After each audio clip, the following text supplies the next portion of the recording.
Hello, everybody. Welcome to the TriStar Gym channel. Today, we're going to be talking about a fight I'm super excited about. ShavKat versus Garry, the man who's finished every single opponent who's ever stepped in the ring with him. I believe he's 17-0. I just watched a ton of his fights last night. I just watched a ton of Garry fights. I'm telling you guys right now. I know I have a poll going on in that chat, but I'm going to give you my pick right now. I think ShavKat's going to beat him. I think a lot of you think that, but I'm super pumped about this fight. Why? Two undefeated major prospects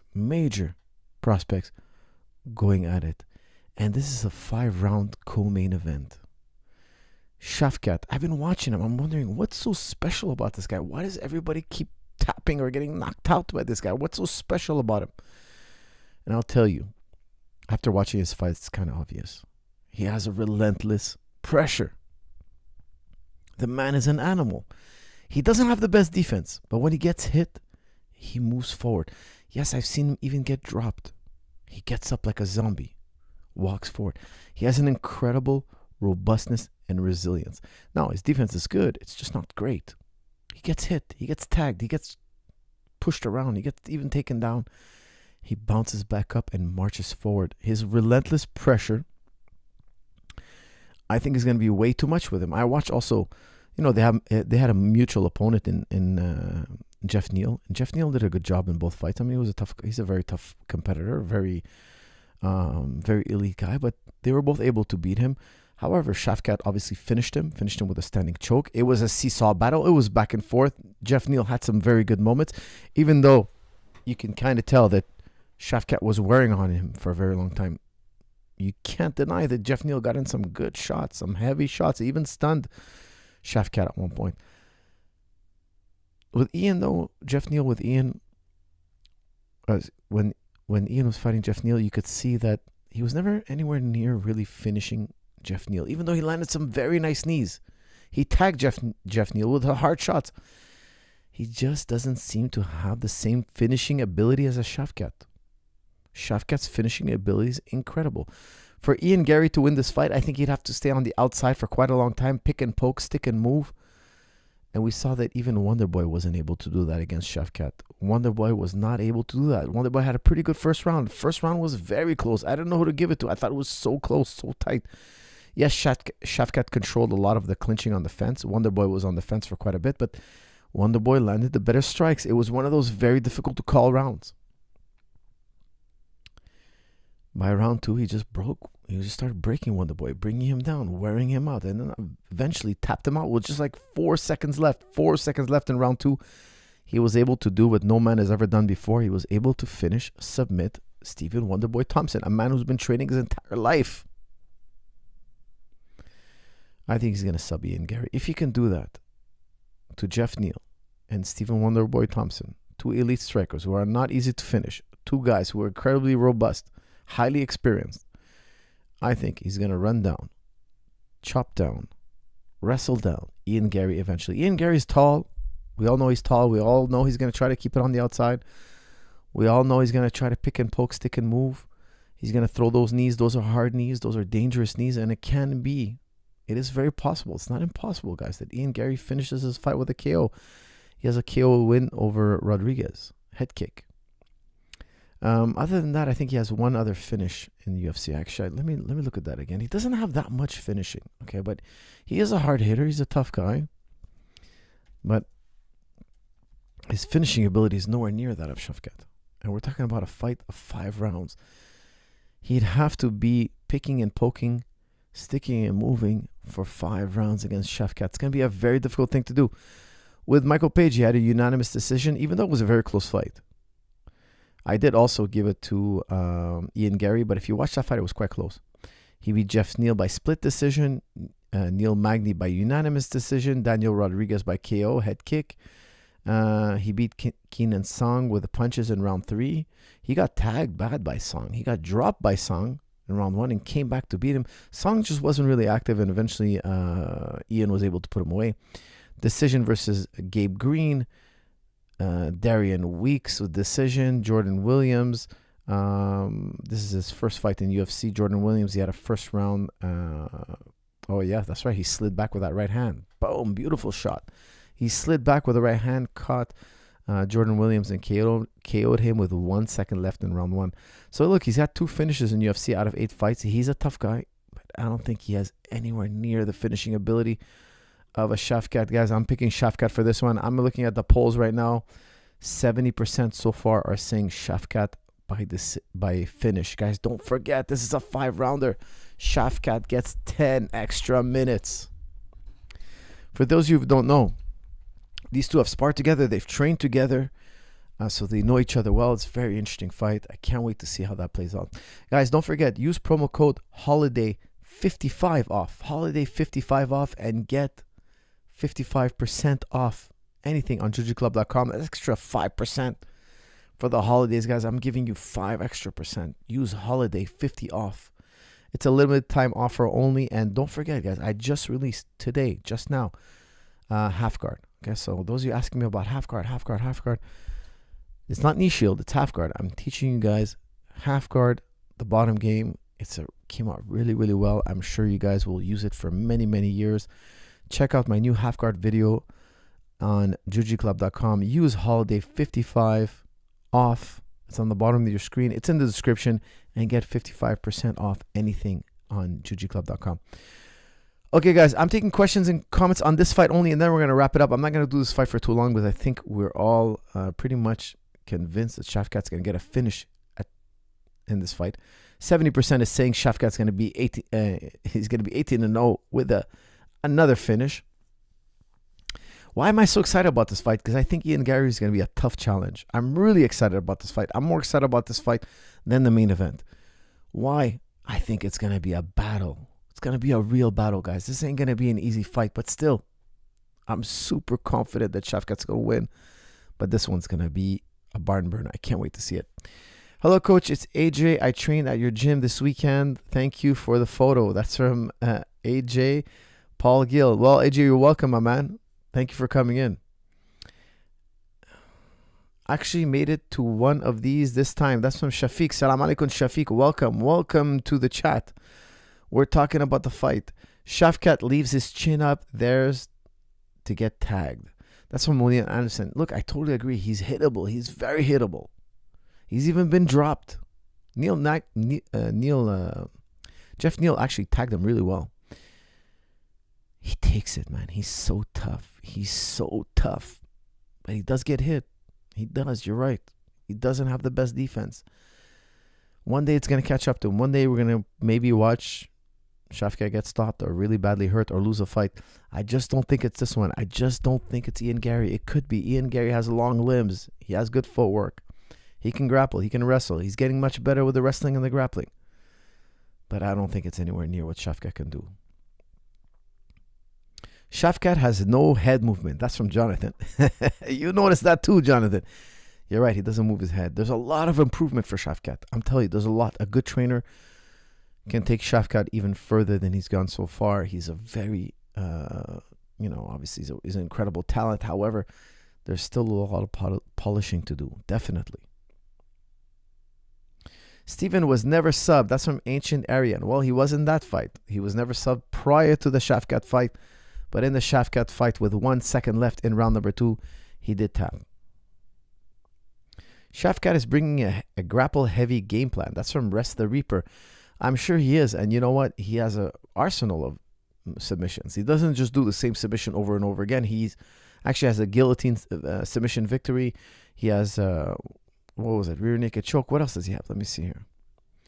Let's see. Let's look at all his finishes, man. The guy has finished 100% of his opponents. Let's take a quick look here. Let's go down memory lane here. 6 wins in UFC. Stephen Thompson, rear naked choke. Jeff Neal, standing rear naked choke. Neil Magny, guillotine choke. Karsten Harrison, spinning hook kick to ground strikes. Oh, yes. Guys, we forgot about ShavKat. ShavKat loves to throw that spinning hook kick. He actually lands it quite a bit. Michael Prazeres, he hit also Michael Prazeres with the spinning heel kick. Rear naked choke, but before the rear naked choke, he subbed Prazeres with a rear naked choke, but he did hit him with a nice spinning hook kick that caught him flush, hurt him, got on top of him, and then choked him. Oliveira also guillotined Oliveira. Okay, so he has 2 guillotines in UFC. After that, it's punches, corner stoppage, TKO, triangle choke. Oh, he won by triangle choke, rear naked choke, punch to the body, rear naked choke, guillotine choke. Guys, he's got a nasty guillotine. We're seeing the trend here. Punches, triangle choke. He wins with KOs. He wins with submissions. Okay, amateur bout. Look at this. First amateur bout. Listen to this. This is ShavKat's record. A loss. Decision. Then he won one fight. Won another. It doesn't show how it ended. Decision, unanimous. And then he lost to the same guy. He lost to the same man twice in the amateurs. His first fight, he lost to Gadzi Murad. And then his 5th amateur fight, he lost to Gadzi Murad. Let me look at Gadzi Murad. Gadzi Murad is also a bad man. Look at this, 14-6. Gadzi Murad can say that he beat ShavKat twice. Incredible. It's quite incredible. Okay, guys. Let's keep the comments and questions on this fight, and we're going to move along shortly. I know a lot of you might not be as excited as I am for this fight. Coach Shav has more tools to finish the fight, but Garry has aggression to win the fight. That's from Charles Biddle. I don't think Gary's going to be too aggressive. I think Gary's going to stay on the outside. He's going to try to use his reach. He doesn't want to lock horns. I don't know if you guys saw, a lot of you saw the Jeff Neal fight. It wasn't the most popular fight. It wasn't the most loved fight. But Jeff Neal was able to hold Ian Garry on the fence quite a bit for a prolonged period of time. And I think ShavKat's going to do just the same job, but even better. Just even better, and he's gonna kind of maul him on the fence, bring him down, tie him up, wrist ride him, leg ride him, just crush him, and then put on the finishing touches. Coach, is ShavKat Lauren Sanko's favorite fighter? I don't know who Lauren Sankos is. Hold on.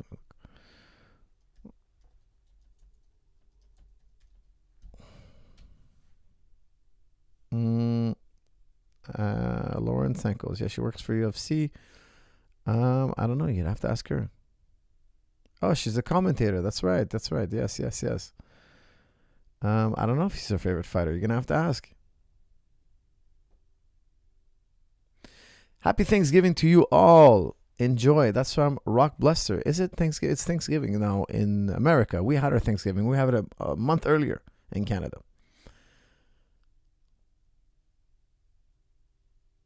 Garry decision or ShavKat finish? That's from Geo Thrasher. I don't know. I can't see.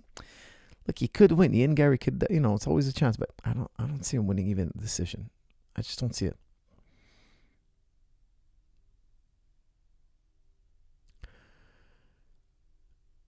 I'm excited to join your gym in December. That's from I will see you in December, my friend.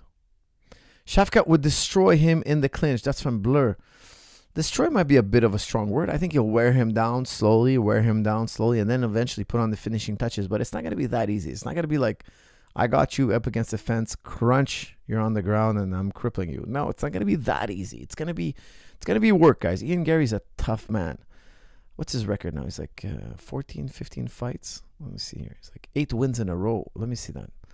Let me see here. Ian Garry. 8 wins in a row in UFC, which is an incredible accomplishment. Incredible. And he has a total of 15 fights. All wins. Incredible accomplishment. Movsar versus Aljo, coach. That's from Sensei. That is a good fight. Ah, man. I have to go with Movsar. I think Movsar is going to be a little too much. He's huge for his weight class. Aljo's going up a weight class. Don't get me wrong. I believe Aljo belongs to the 145 weight class. He's a big guy, but Movsar is a huge guy for 145. I think Movsar is going to kind of smother him. Aljo should win that one. That's from Charles Biddle. Let's see. We're going to have to wait and see. I would pick Movsar. Hi, coach. In your philosophical talks, I've never heard you touch on Stoic philosophy. Is there a category you're not in? Is that a category you're not into? That's from Ray Ray. No, Ray Ray, I do talk about Stoic philosophy every so often. But that's going to be for later in the show. I have definitely talked about it in the past, and I'm sure I'll be talking about it quite a bit in the future. I definitely don't sidestep that topic. I've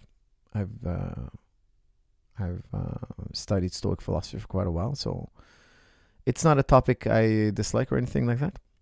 Can ShavKat beat Prime GSP? That's from Based Red Pill.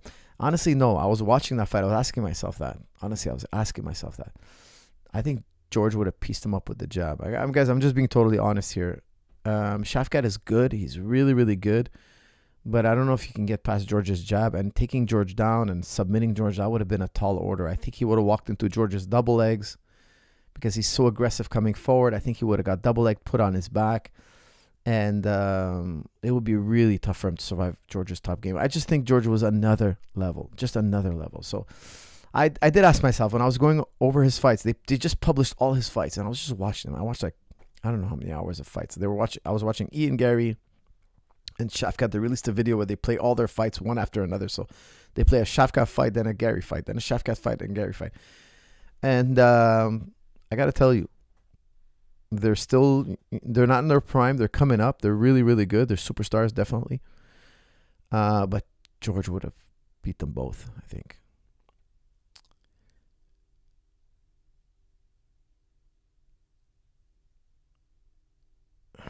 Guys, I'm doing super chat here. Choke T's asking me, hey, coach, any advice for a man trying to pursue his passion while also starting a family? Question mark. That's from Choke T. Choke T, I wish you could tell me, what is your passion? I'm going to write you that message. What is your passion? I'm curious. What is your passion, friend? Tell me what the passion is.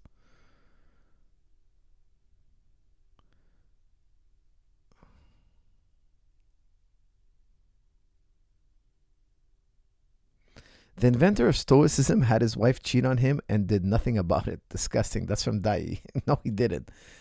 Hold on a second. Let's look that up. If you're referring to Marcus Aurelius, it's not that. It didn't happen like that. Okay. Because there's 3 Stoics. I only studied Marcus Aurelius. Okay, so Kant suggests that Faustina may have been faithful during their marriage. Okay, no, you're talking about Marcus Aurelius. Okay. Yes, Marcus Aurelius, they thought he had died. He got sick. There was a rumor that he died, and his wife kind of like went on with his rivals, and then he kind of took her back. It's quite a long story. It's quite a complex story, okay? But he was keeping his kingdom together. But the man was keeping he was trying to hold Rome together, okay? So he's a Stoic guy. Definitely, he thought he was dead, and he's going to... Marcus Aurelius would have told you, so what? I'm not that important. So what? And what is it to me that she's faithful or not? What does it bother me? He would have spun it in a way that would have been like, so what? What do I care? You know? And I know a lot of people are going to find that distasteful, but you really gotta immerse yourself in Marcus Aurelius. It's another level of thinking. It's another way of thinking. Now, personally, I wouldn't have taken it like him. But in a moment of weakness, all your enemies get together and they plot. And he would tell you, look, my wife wanted to survive. If she didn't do what she did, if she didn't move on with this other man, they would have probably killed her or did something bad to her. So she feared for her life. He had some compassion. Did you study Hermetic philosophy, coach? And what do you think about it? No, I have not. Hermetic philosophy, no. Hello, brother. Much love from Turkey. That's from Mahmed. Thank you, Mahmed. Much love for you, my friend.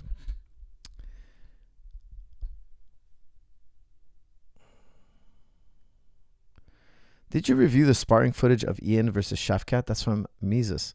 I did. There was not much. Like, they just showed them like kind of like pawing at each other. Nothing, no real exchanges. So I didn't see any longer footage. Is there any longer footage?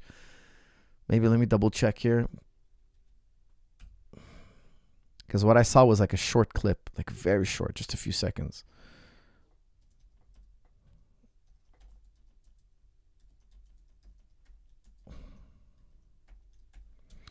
Let's see. Is there anything any longer? No, this is it. Yeah, 1 minute. It's like 1 minute long.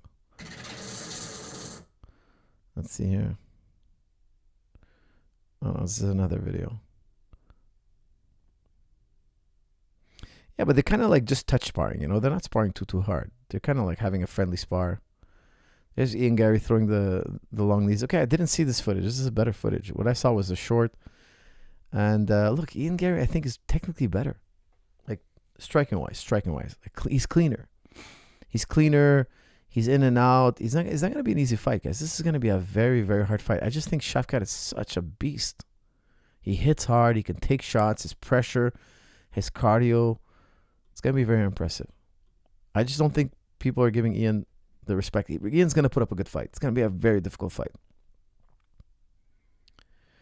Kicking ability of Barboza versus GSP, who is better? In terms of low kick, I would give you Barboza. In terms of every other kick, I would say GSP. But for the low kick, I would give it to Barboza.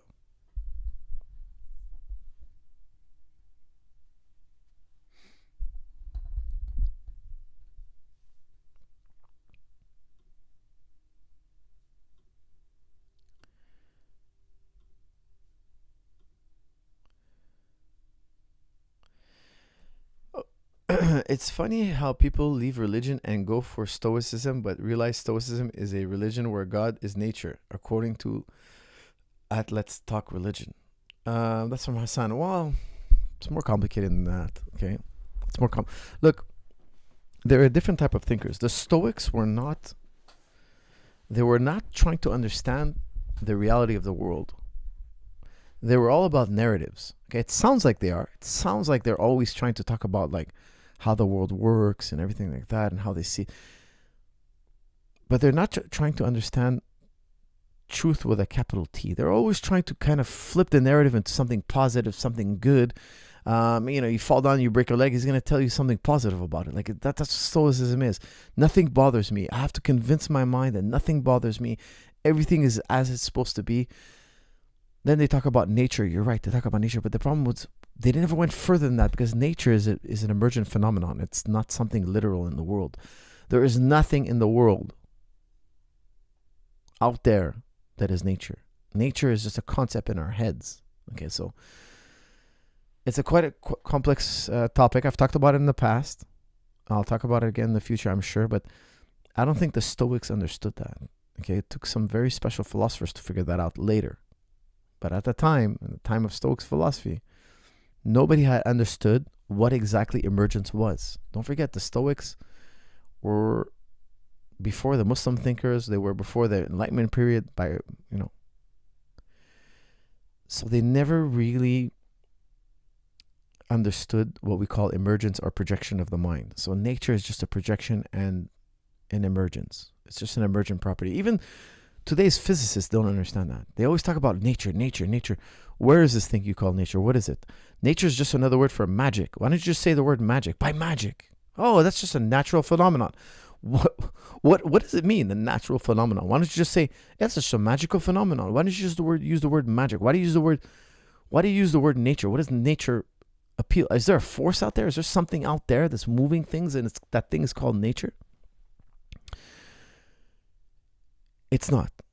We see things move, and then we say it must be nature. We conjure up something. We call it nature. But what is the movement? Oh, just nature. Well, why don't you just say it's Bobo the clown that moves? Why don't you say anything else? Why is it nature? What is this thing nature? What is it? What does it do? How does it get its energy from? What properties does it have? Like, what is this thing? Oh, no, that's not what I mean. Well, exactly. What do you mean by nature? We saw it. You see a waterfall, let's say. And then you say, that's nature. It's overly simplified. What do you mean by nature? Well, what does nature do? What is this thing? Tell me about this thing you call nature. Where is it? Where can I see it? How can I study it? When did it start?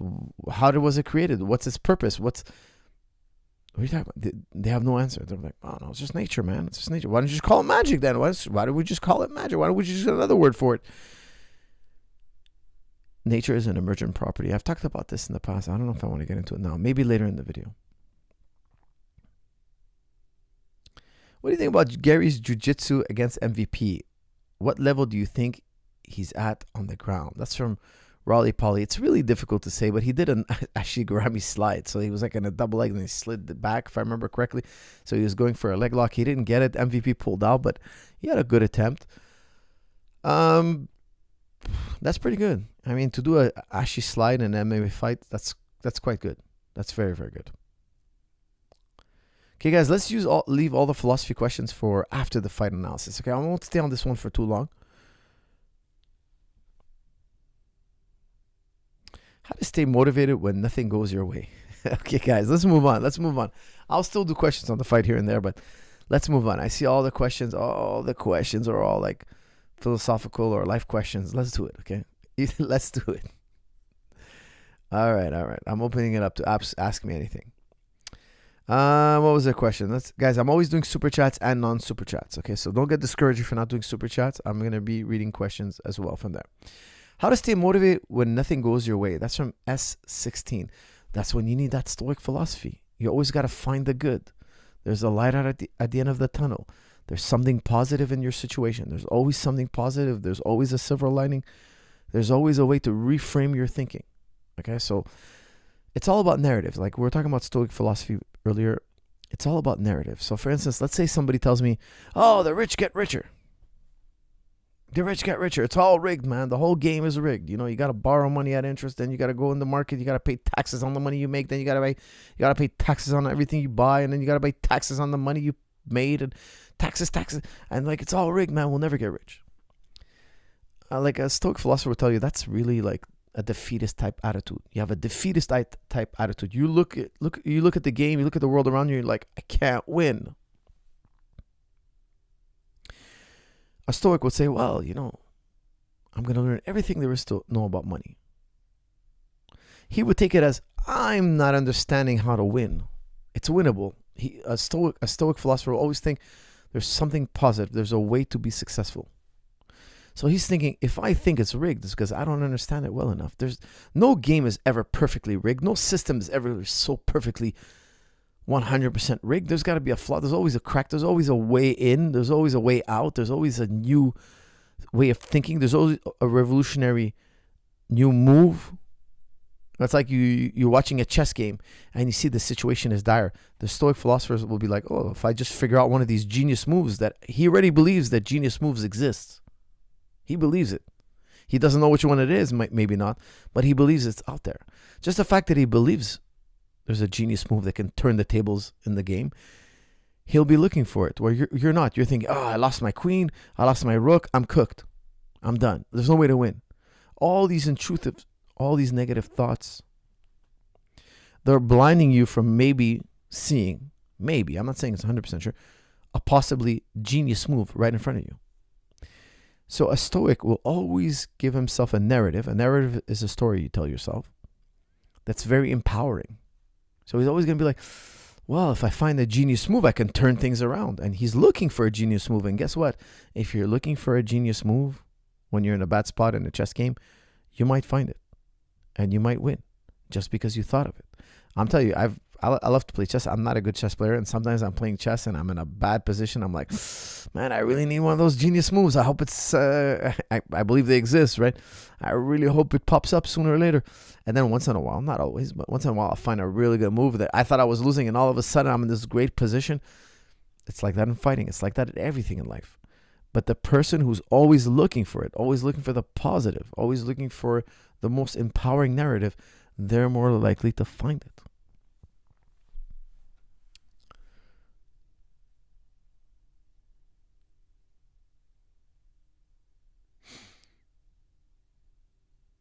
Salam, coach. Do you think I should do strong and stable knees and back at the same time while training 4 or 5 days a week martial arts? That's from Sharmaki. Yes, I really think you can, but you can interchange them. Some days you do your legs, some days you do your back, sometimes you do legs and back. You don't have to do the whole thing all the time. Now, strong and stable, I do a lot of abs. I'll show you guys how to do abs, core. I'm a big believer in doing core, okay? Whenever I'm sore or tired, that's when I do my abs. I'm a big believer in doing abs, guys. If you do your abs the correct way, you will see an enormous advancement in your game. Enormous. Everything you do, if you're kicking, punching, or wrestling, whatever you're doing, it really depends on how strong your abs are. Your abs are not, I shouldn't say abs, okay? I'm not asking you guys to do like sit-ups and stuff like that. That's like the worst ab exercise you can do. You got to do gymnastic type core training, okay? I have that in Strong and Stable Back. Strong and Stable Back is a life-changing video. Strong and Stable Knees is a life-changing video. In Strong and Stable Knees, you get a PDF. It teaches you how to cycle your training. Make sure to reread that because it's really well illustrated. Okay, you have a graph. You have week by week. I would really recommend you can do both, of course. Okay, but here's the thing. Okay, here's the thing. When you work out, it has to be tough but manageable. Okay, it has to be tough but manageable. I don't want to say the word difficult, but it should be difficult. Okay. Because I say difficult, people are going to go like max out, okay?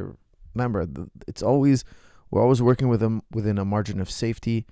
And the workouts have to be tough but manageable. So I never lift a weight like if it's my 1 rep max and I'm I'm gonna have an aneurysm if I finish this rep, but I need to do this rep. No, I never train like that. That's crazy. Okay, it's not worth training like that. You're gonna get injured sooner or later. Okay, we always put consistency over intensity. We train at intense levels that we can maintain, and over time, our body adapts to those intensities, and we find new intensities tolerable now. We find newer and higher intensities tolerable. My workout should be tough but manageable. Okay. Coach, are you familiar with Nassim Taleb's books? That's from For Fun. Yes, I've read. Which one was it again? I read it a long time ago. It was. I can't remember what it's called. But he's a very intelligent guy, a very sophisticated guy.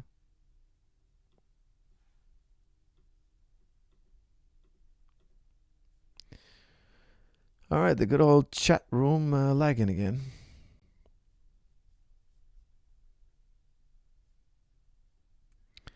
All right, my chat room is refreshing. Coach, any rotator cuff / shoulder exercises for strength? That's from Miz. Guys, I grandfathered those questions. You got to check out Strong and Stable Shoulders for Life. Okay, you got to check it out. It's really, really good. Okay, guys, don't forget, I'm always doing super chats and non-super chats. Hey, Coach, if you could change one thing about MMA to make it a better sport, what would it be? That's from BIJ. I would tell you one thing. I would make it a 1 15-minute round. Why do we take breaks? Why after 5 minutes do we take a break? Lock those men in the cage. Close the cage. Give them 15 minutes, and the whole 15 minutes is counted as one round. What's with all this point stuff? Oh, you got to give him 9 points, another guy 10 points, because every 5 minutes we got to stop and give them some water. But the guy was in the middle of a submission. Beep. Get up out of the submission. Whoa. You almost finished the fight, but no, we got to give the guy some water. And we got to let him talk to this dude over here. And then the guy's going to talk to him, and he's going to tell him things, and your guy's going to tell you things, and let's take a little break here. Why we still fight? So what? You had an arm bar. So what? You had a full choke on the guy. We have to stop the combative. We have to stop the fight. We have to take a little rest. We have to freshen up for the next 5. It makes no sense. It must have been because of like commercials or like a production problem. Why on earth did they do rounds? Like, why on earth did they do rounds? That's insane, man. Why? Why did they think we need rounds? That's just insane. Lock those 2 men in the cage and let them fight. You know how many times you change the outcome of the fight because the bell rings and we got to start back? We got to get a minute break. I find it so ridiculous. The guy's almost knocked out. I almost finished this guy.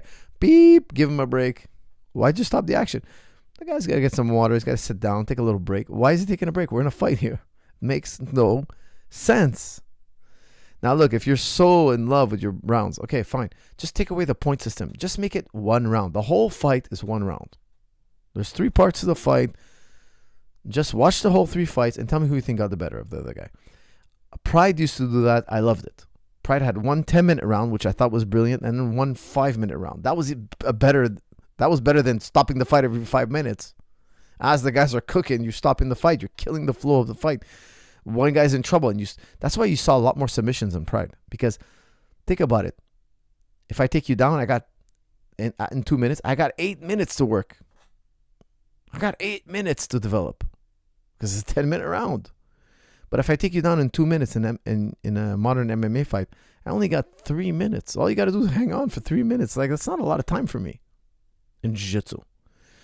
So I can't stand this whole round stuff. I think it's nuts.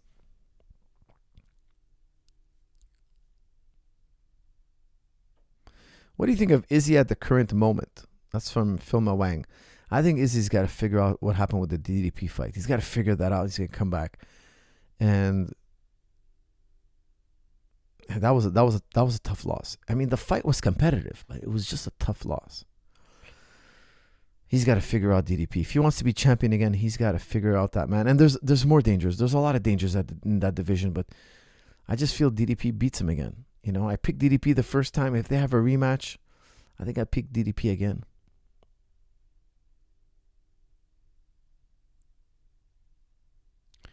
Coach, can I apply will to power to an armbar? That's from Dorothy Slippers. Yes, why not?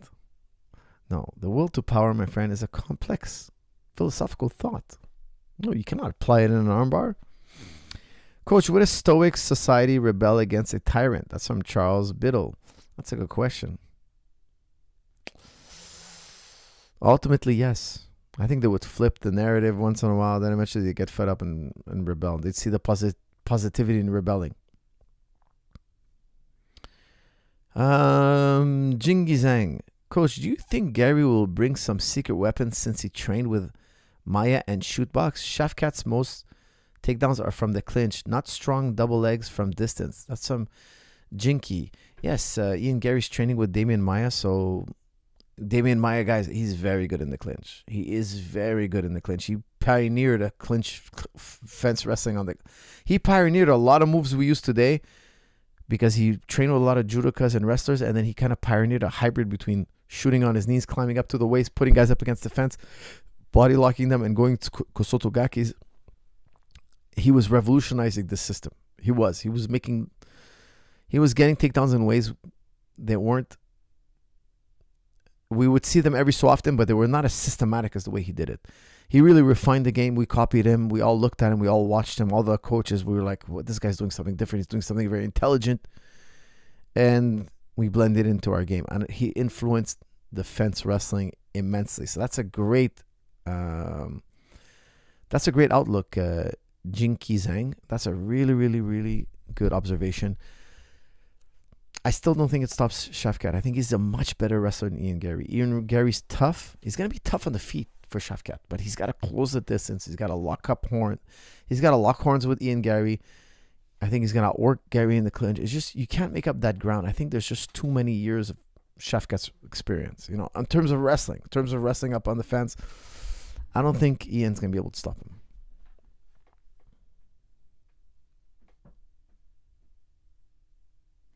Coach, can you please decorate your wall? That's from Jet. Jet, I was thinking, what should I put here? I was thinking I'll put a whiteboard so I can kind of draw. Like sometimes I have philosophical ideas and I can kind of like draw them like this. But if I draw them like this, like, yeah, maybe I think I get a whiteboard. I think it'll be fun. Something that can illustrate stuff.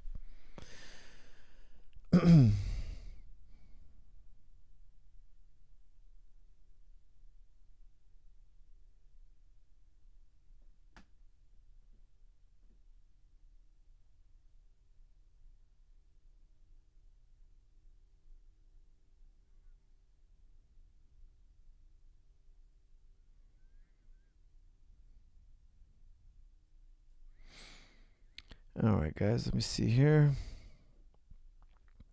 Shiz, my top G of the chat room. Thank you for the super chat. Mike Tyson's fans, let's thank our coach for looking at both sides of the story, scripted and real version. Whatever we think happened, let's be happy. For Mike's 58, has 9 kids. Wish you good health. Iron Mike, legendary status. That's from Shiz. Thought Mike threw the fight. But I think it was a real fight, man. They had 14-ounce gloves on.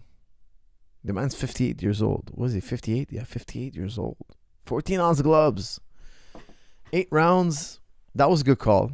I don't think Mike could do much more than 8 rounds. Like that, they must have negotiated with Mike. Like, Mike, we can't do 6. It's got to be 8. That was the maximum I think Mike could do at 58 years old. Well done. But with 14-ounce gloves, that's a crazy amount of glove in a fight. They muzzled Mike. They basically muzzled his weapons. They basically muzzled him. They probably bought the best type of glove, like super padding. They probably went all out to protect Jake Paul.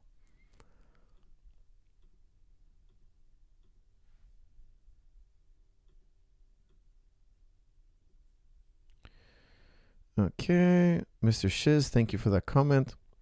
Coach, what is a Lebanese dish or street food that you should introduce or become more popular in the West? I would tell you sujuk. Sujuk is like a sausage, but it's seasoned like in a way you've never had. I always tell you guys, look, I'm telling you, get sujuk. Okay, let me find the correct spelling. I'm gonna give you guys a recipe for a meal that you will never forget. Okay, guys, it's spelled. I'm putting it in the chat right now. Why is my chat not working?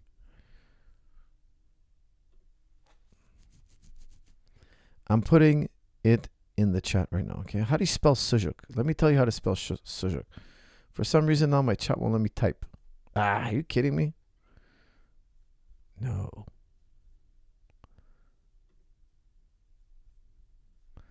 It won't let me type. I'm barred out of my own chat room. Come on, man. For some reason I can't chat. Okay, sujuk, Taim. Thank you for spelling it correctly. It's S as in Sierra, U as in uniform, J as in Juliet, U as in uniform, and K as in kilo. S-U-J-U-K, sujuk. Okay, that's what I want you guys to do. I want you guys to you make spaghetti sauce, red spaghetti sauce, okay, the red stuff. You chop up the sujuk. You chop up the sausages. So instead of meatballs, you're going to have sujuk. You let the sujuk cook in the spaghetti sauce. Make whatever spaghetti sauce you want. Okay, anything. Let the sujuk sausage sit in there cooking it. Maybe an hour, 5 hours is better by a low heat. Let the spaghetti sauce take all the flavor of the sausages. Then put that over spaghetti. I'm telling you, it'll be one of the best meals you ever eat in your life. My kids, when I make that, they flip out. They flip out. Now look, it's a bit spicy. Me, I love spice. Lebanese, we love spice. Okay, but it's not that spicy. For me, it's not crazy spicy. But sometimes I give it to friends and like, oh, that's very spicy. For us Lebanese, that's not spicy. That's just like base level spice. So if you don't like spicy, maybe you don't like. If you do love spicy, and it's not super spicy, it's not meant to be. Because it's funny, because sometimes people, I give them a little bit of spice and they're like, oh, I need water. I'm like, really? Like, I give this to my kids. Like, really? This is too much spice for you? Some people are not used to spice, you know. So it has a punch. Sujuk has a punch, which I love. But I wouldn't call it spicy. If you ask me, in my standard, I don't call it spicy. To me, it's just normal. But a lot of people might find it spicy. But if you like spice, and you know spice, you're not going to find it spicy. But you're going to love the flavor.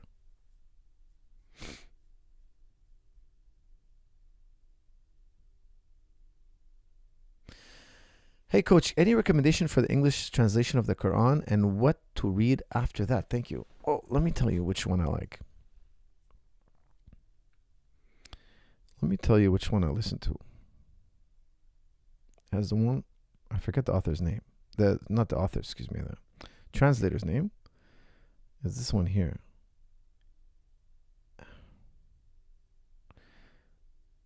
See, it's M-A-S Abdel. Then I can't see his other name because they have like this bar on his name. That's why I can never remember the name, because the logo, the cover, but it's this one. It's a blue cover. You get it on Audible. M-A-S Abdel. Hold on, let me, if I Google his name, the whole name will come out. Hold on. M-A-S Abdel. Okay, Muhammad A.S. Abdel Halim. Okay, Halim. Now, you know, there's always a lot of controversy every time they translate the Quran. There's always going to be people who like it, don't like it. No, there's no perfect translation. There is none. Okay, there is none. However, this is modern English. I like it the way he translated it. It's easy to digest. It's easy to understand. And there's no perfect translation. Okay, so to read the Quran, you really have to understand Arabic. There will never be a perfect translation. But that's why sometimes you could read different translations, tafsir. But the thing is, the truth of the matter is, to learn the Quran, really, if you're interested in learning the Quran, you have to learn from a person, somebody who's mastered the Quran. They could teach it to you, because there are nuances, there's context, there's so much to know. You can't just read the Quran and think you understood it. That's impossible. There's a lot of nuance and context, a lot.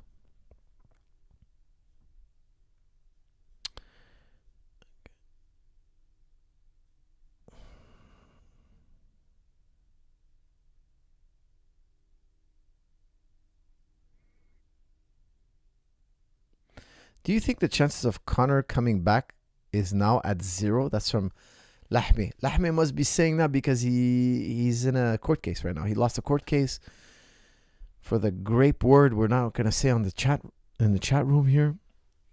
I don't know much about the case, but I heard the girl, she was like sending him provocative pictures. She partied with him. She partied after the incident with him, like she was getting along with him. And then all of a sudden, I don't know the details. This is what I saw in a report. Somebody was saying this. And she accused 2 guys, one of them being McGregor, one of them being some other guy, and the other guy got let off. So, I mean, I don't know, guys. I don't know. And it's a civil case. It's a complicated case. I'm sure there's a lot of evidence.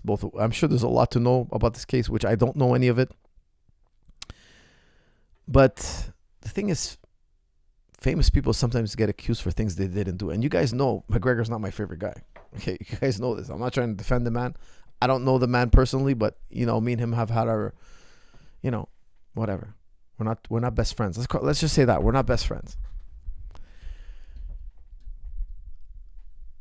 If he abused the girl, he deserves to go to jail. But the thing is, I have no idea. But the fact that from what I understand, she's soliciting him for what. She's visiting him. She had a husband, or she was lying to her husband. She was like, she doesn't seem like the nicest girl. She doesn't seem like the most. And then I saw these like speeches that were giving for her, how brave she is, how incredible she is, how like she's their hero. You'll never understand how much we support you. We support you. It's like, how do you guys know what happened? Like, you weren't there. This is his word versus her word. Now, again, McGregor's not my favorite guy. He's not the most credible guy. I wouldn't put past him to do whatever. I don't know the man. I don't know him. But still, this is a major allegation. Major allegation to say that. And they're both not reputable, from what I understand. Again, I don't know the lady, but the news piece I saw on her was not flattering. It was not flattering on her. So maybe it was all BS. I don't know. But it wasn't flattering. So let's see what comes out. I'm not really into these kind of things. I don't really follow these things, but sometimes I see, a headline and I click on it once in a while. And from what I understand, she was very suspect.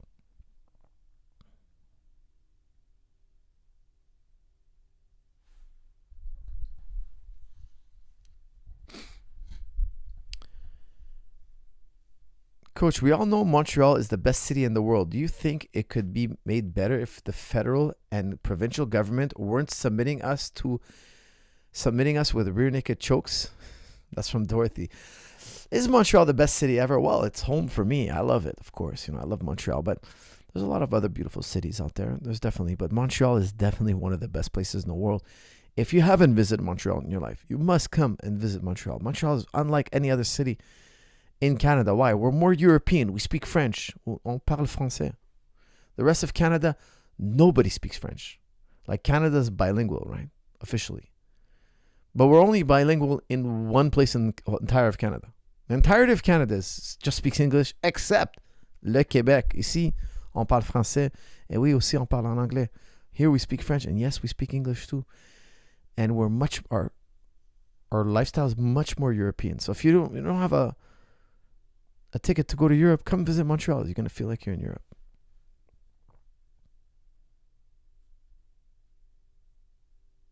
Thoughts on Trump's tariff? That's from Hassan.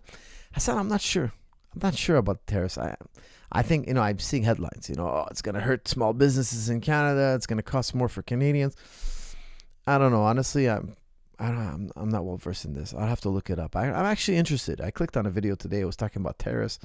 It was so boring. I had to find somebody who explained it better to me. I like when somebody explains something to me in a way that I feel I'm understanding quickly. Like, if the guy's talking about too much, if the guy's talking for 2-3 minutes and I don't feel like I understand what he's saying, he lost me. What else we got here? Okay, guys. Ubermensch, that is. Not sure what you mean. Of course, you're referring to Nietzsche's Ubermensch, but I think you're probably replying to someone else. Salam, Coach. Love seeing you in the cage. Academic award incoming, Coach Faraz. That's from Time. Yes, I was in a show called La Cage, or The Cage. In Canada, it's La Cage. I don't know if they put it in the US, The Cage or something like that, but in Canada, it's La Cage. It's a French TV series. Me and George are in it. A bunch of other UFC or personalities are in there.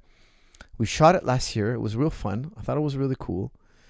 And I forgot about it completely. So then I went on Netflix and everybody's watching it. Everybody's talking about it. It's a 3-part series, 3 or 4-part series. I only watched the second episode, the one we're in. And I liked it. I thought it came out really good. I thought it was really cool. I thought the story was nice. It was intriguing. And everybody's talking about it. I'm telling you, it's crazy how popular this show is. I think it's like number 4 in Canada or something like that. But like everywhere I go, people are like, I saw you in La Cage. I saw you in La Cage. Like La Cage is like the cage. It just means the cage, like meaning MMA cage. And it was fun, man. It was cool. They're gonna shoot another series, season 2, season 3. I heard they're gonna do 2 more seasons at least. So hopefully, I'll be back in that one or something. But it was cool, man. It was fun.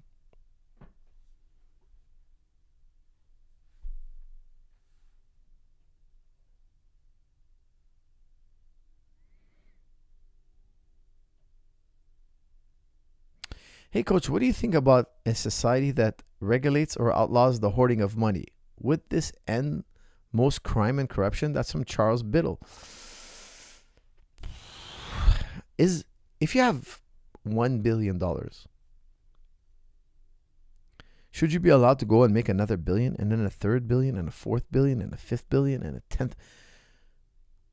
Like think about it. Just think about it for a second. If you have $1 billion, not you're worth $1 billion, but you have $1 billion in the bank.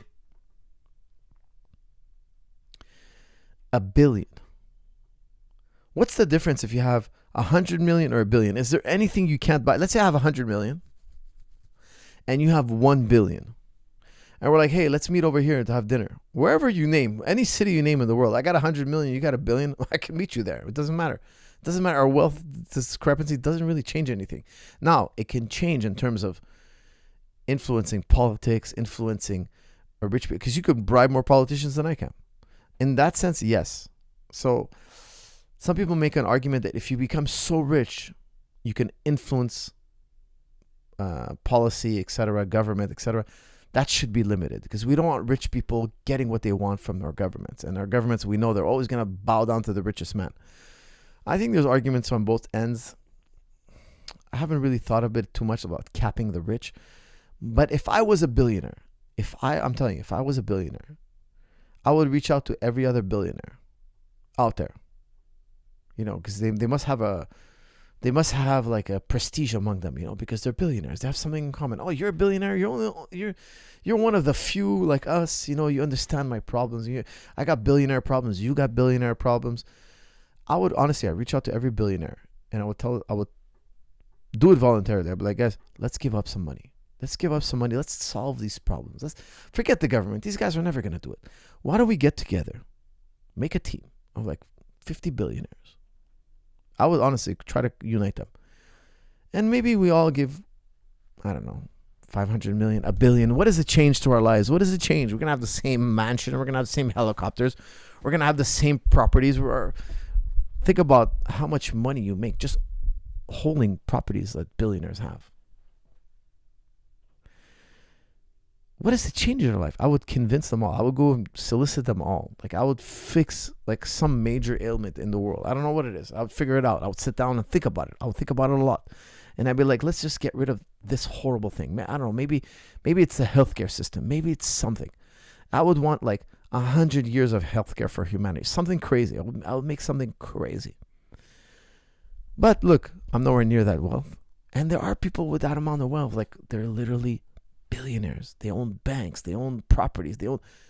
And they don't think about that kind of stuff. They just go home and they're like, what am I going to eat today? Where am I going to fly to? What more money am I going to... They just focus on making more money. But what is it? It's an addiction. It's become, in my opinion, it's ego. You got 9 billion, I got 22 billion. It's just ego. Because what's the difference between a guy who's got 9 billion and a guy who's got 22 billion? Listen, with 9 billion, you're I mean, short of wanting to bribe politicians, what is it you can't do? Like, name me one thing you can't do. If I have 9 billion and you have 22 billion and I'm trying to work so I can have 40 billion, so I could be the guy who's the richest, so I can have that title. Really, it's all ego, because you don't need more money. You don't need more money. Like, unless you're like, oh my God, this guy's got 40 billion, he can bribe more politicians than me. Then I understand you. Then it makes sense. Then your desire to want to go and make more and more money makes sense to me.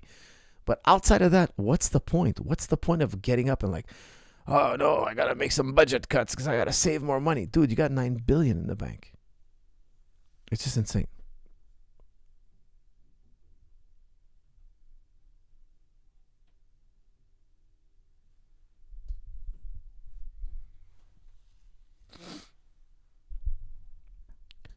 Okay, guys, we're about an hour in.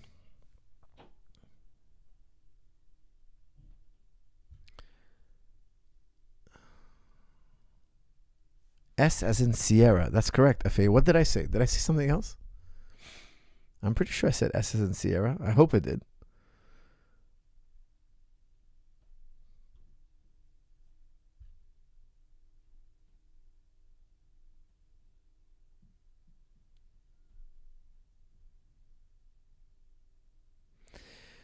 They do that already, Coach. Look at the Giving Pledge. They all meet once a year. That's from MBB. Really? Let me see that. The Giving Pledge.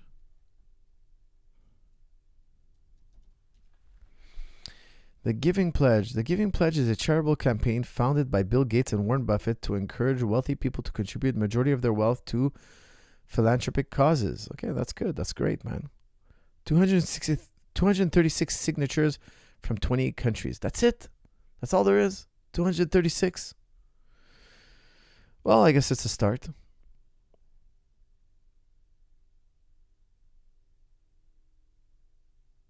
Can I train jiu-jitsu with a torn rotator cuff? That's from Johnny. Very risky. No, I wouldn't do that. Very dangerous.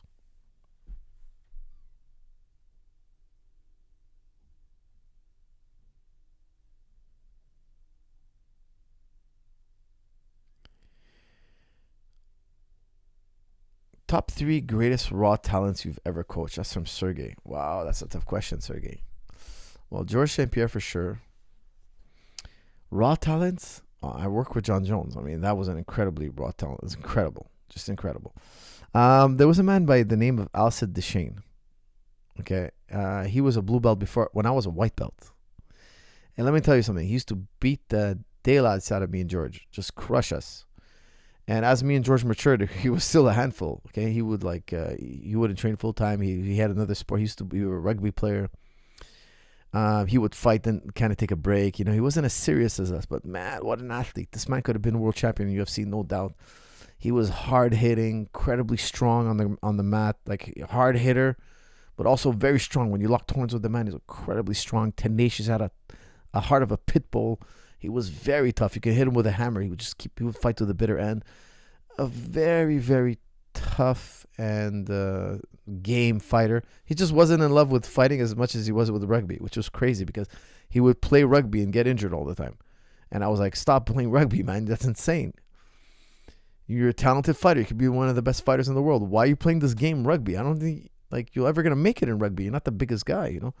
I just love rugby. Just love rugby. But we're Canadian. We don't play rugby. It's not a rugby nation, you know. Rugby. He loved rugby. Great guy, but just loved rugby. Josh Thompson, loving your challenge. Josh Thompson, loving your challenge.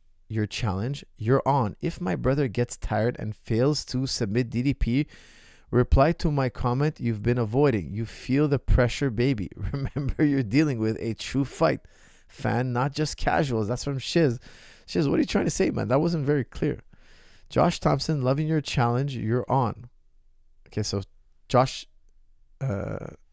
Thompson challenged you or challenged your bet? I'm assuming if my brother gets tired and fails to submit DDP. Oh, you're talking about Khamzat. Oh, Shamayev's fighting DDP. Is that fight official?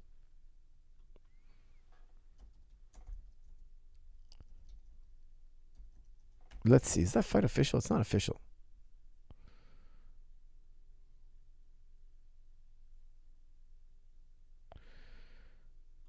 Is that fight official? That would be crazy if that's official.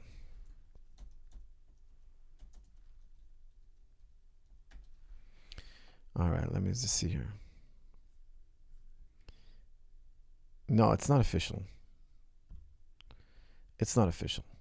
But if he gets tired, if Khamzat gets tired, you're saying, fails to submit DDP, reply to my comment you've been avoiding.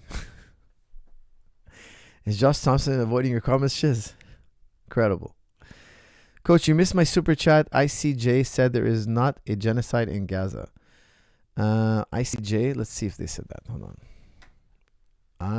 ICJ, Gaza. Oh, sorry. Let's see. Having decided that Palestine in Gaza has plausible rights under Genocide Convention, it concluded that there were at real risk of irreparable damage, and Israel should take steps to prevent genocide from occurring while these critical issues remain in question. Israel defying ICJ. Okay, no, it says here Israel is defying ICJ ruling to prevent genocide, which entails that they're saying there is not a genocide yet, but they're on the brink of genocide. ICJ says it's plausible Israel committed genocide. Okay, so let's see what that stated. Okay, that might be a little older. Landmark ruling, that's 19th of July.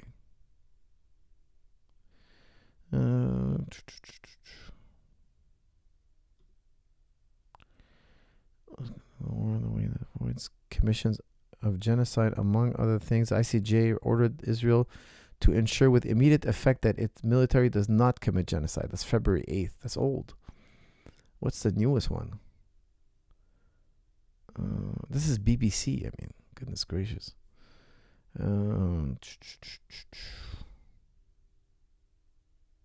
February 26th. Like, why is it coming up so old?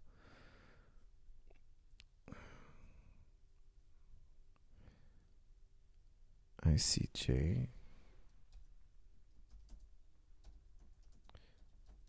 I'm going to try to get something more recent. Let's see here. I don't know why it's showing me old stuff. That it is plausible that Israel's action in Gaza Strip could amount to genocide, and issued provisional measures in which ordered Israel to take all measures to prevent any acts contrary to 1948 Genocide Convention, but did not order Israel to suspend its military campaign. Okay, that's not new. Is there any new verdict? I think it would be all over the news. I haven't seen anything new. Okay, we're still at plausible. I didn't see any official verdict. So I think you're misunderstanding what they're saying in the news. But don't forget, Netanyahu and Gallant have been issued arrest warrants by ICC, International Criminal Court. They are officially wanted by the ICC. Which, what does that tell you? They're war criminals. Netanyahu and Gallant are war criminals. They violate international law over and over again. And let me just tell you something. It took so long because they're backed by the U.S. They're backed by the biggest T word of them all. The biggest T word of them all, not my words. Ask Noam Chomsky. You guys, don't forget, everybody's so scared of America. Oh, we're so scared of America. America, we're so strong, we're so powerful. You got all these big guns, and if you get mad at us, you come and you crush our little heads. Everybody's so scared of them. That's the truth. That's why they take so long to reprimand them, or to, because the thing is, if Israel is convicted of war crimes, guess who's next? It only follows that Biden is going to be convicted, or they're going to want an arrest warrant for Biden. Why? He's implicit in the crime. He enabled it. So they're saying already they're going to boycott them. They're going to boycott anybody who enforces the ICC's mandate to arrest Netanyahu. That's crazy. So what are we going to do? We're going to defy international law. International law has become now just a suggestion. Just a suggestion. If Russia does something, oh, it's a crime against humanity. Right away. Right away. Why? Because they're not backed by America. But if you're backed by America, you can do whatever you want. Russia's done 1,000th of what Israel did. Like, they've done nothing compared to what Israel did. Israel's bombed more hospitals, more press, more children. They killed more people, more innocent people than anybody in modern day. Modern day history, anybody. And we're like, is this a crime? We're not sure. Of course it's a crime. It's absolutely a crime. It's just they're so scared of the USA. There's no country that has more resolutions against it than Israel. There's no other country. And it's always being vetoed, and mainly vetoed by the US.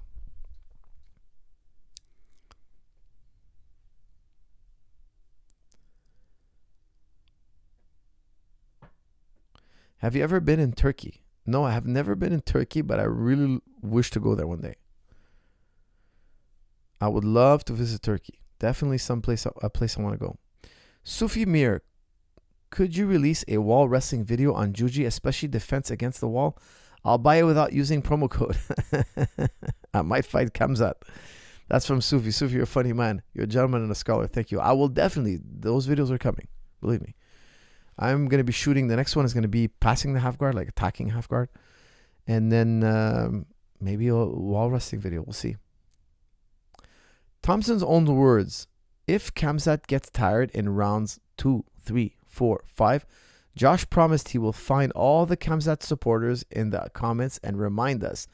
Josh was right. I love it, Josh. That's from Shiz. Shiz is in a beef with Josh because Josh is saying that he believes Kamzat's going to get tired, and he's going to remind all the Kamzat followers, all the Kamzat fans, that your boy gets tired. Does he get tired? He's in super shape. Why does he get tired?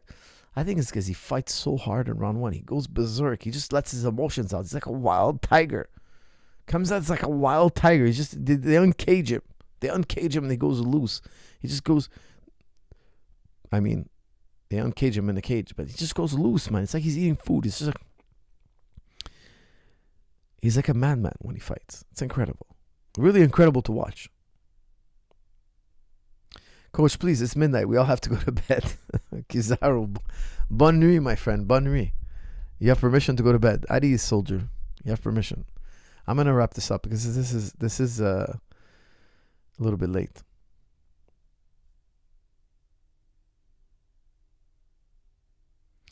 Gain has the ability to improve his wrestling.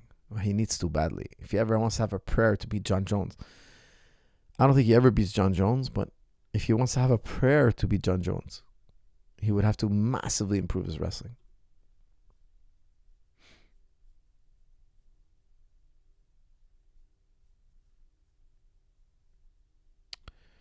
All right, this stupid thing's lagging again.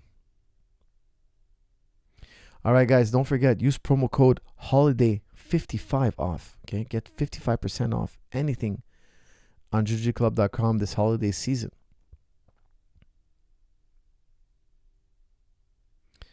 Skip super chat. I don't think I did.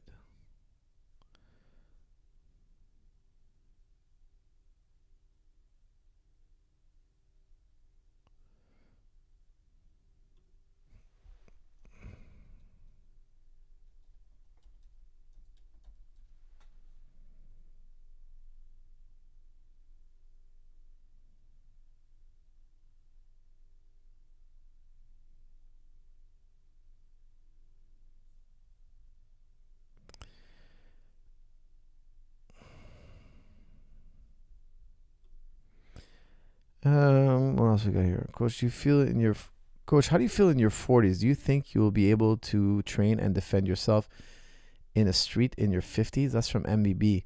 Honestly, I feel the same. I'm going to be 45 soon. I feel the same as like when I was like 25, 35. I feel the same. 50, yeah, I think I'll crush somebody if they attack me in the street at 50, for sure. I mean, I don't know. I just like, everybody keeps telling me, oh, you'll see when you turn 30. And then I turn 30 and I feel normal. And oh, you'll see when you turn 35, man, you can feel horrible. Now I'm like 45 and I feel good. Like, it's, look, if you know how to eat right and exercise correctly, age is, look, you can add 30 more years of healthy living. 40, maybe more. I don't know. I haven't done it yet, but I could tell you guys, it's such a lie, man. It's such a lie to tell you, You're going to get old. Oh, you're going to get so old. You're going to see. You're going to wake up in the morning. You're going to be a puddle of mud. It's all lies. It's all lies. It's all lies. If you eat right and you exercise on a regular basis and you know how to take care of your body, I don't know when aging is going to happen, but it hasn't happened to me yet. And I can tell you, George St. Pierre is still in tip-top shape. He wrestles all the time. He's a beast. Okay, look, if we're talking about competing at a professional level with the elite 1%, okay, no, it's not like, we're talking about like the highest level. Your reflexes have to be at the high. Okay, I don't even know, like, we're not training like to fight like that anymore. So it's just kind of hard to say even. I think it's possible, it's just difficult to do. Maybe it's a motivational thing. I don't know if it's physiological. Look, I understand there's some physiological differences.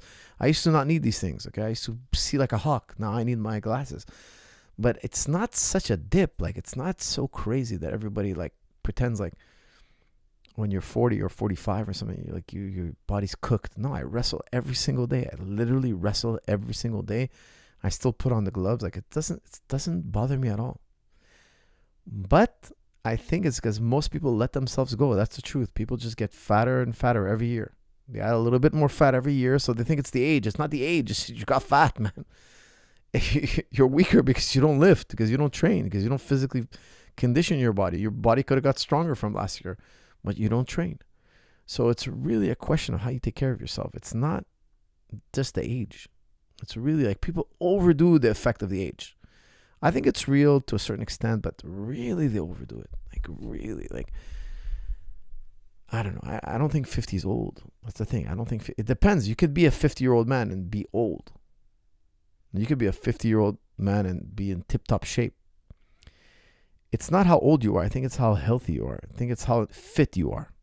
The fitter you are, that's what counts. How fit are you? Now, age is a factor. It's not everything. People make way too much about age. Way too much, because it's so ingrained in us. Oh, my dad, he used to be very fit, and now look, he's a fat guy, and because he's 40, it's 40. I associate fat with him being 40.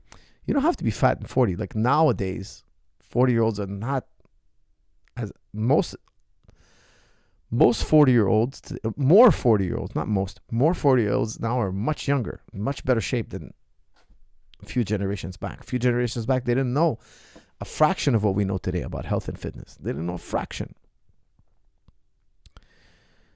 I think it's such a myth, man. But people are so convinced about it. It's crazy how people are like, they'll swear up and down. It's all about the age. It's all about the age. Now, look, we saw Mike Tyson versus Jake Paul. But Mike let himself go. He's 58. He let himself go. He looks 58. Like the old 58, the bad 58. The man let himself go. He probably doesn't train much. He probably didn't lace up gloves for all. Like, he's not a good 50-year-old example. I think if Mike ate right, trained well, I don't think he'd be like he was when he was in his 20s. No, I'm not saying that. But he could have whooped Jake Paul.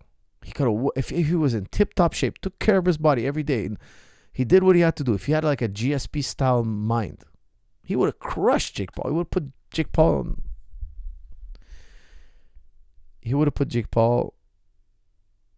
I don't want to say anything mean, but he would have beat the hell out of Jake Paul. Okay. I think people really over exaggerate the whole, I got old all of a sudden. I'm 30. And people tell me that sometimes. I'm like, sometimes I'll be training with somebody who's like, I'm really old now. I'm 27. I'm 20. I'm like, 27, 20. What are you talking about, man? You're super young. I started jiu-jitsu at 20. No, I started jiu-jitsu at, my trainer started at 27. I started at 20. Okay, so, but I'm like, 27 is not old. It's not old. Like, okay, to start jiu-jitsu at 27 nowadays and make it really far, it's old, yes. But your body's not physically old. It's just that by the time you get good, you're going to want to do something else with your life.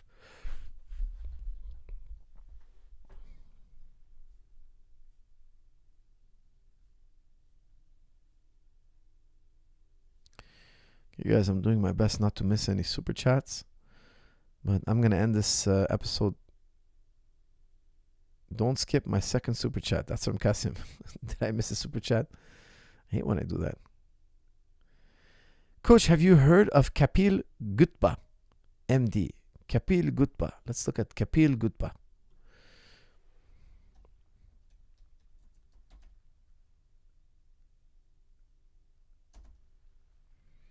Kapil Gutba.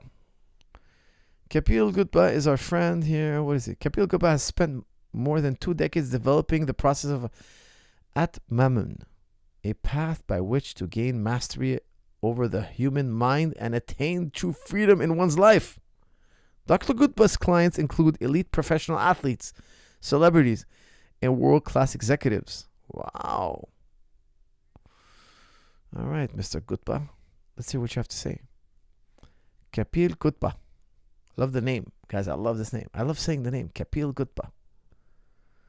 Hold on a second. Kapil Gutba. All right, let's see. Let's see Mr. Kapil Gutba. Let's see what he has to say.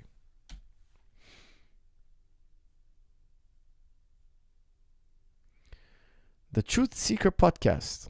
Namaste. No, there's no Kapil Gutba.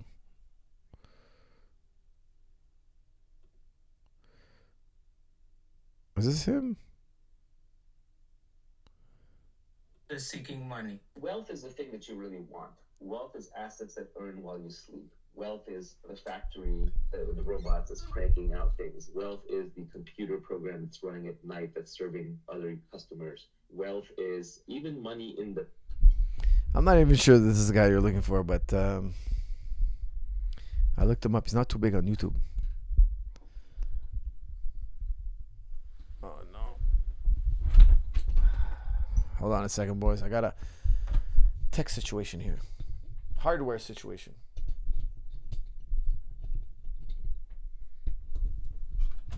This is the doings of Kapil Gutba. My mic fell off. All right, there we go. All right, it's back.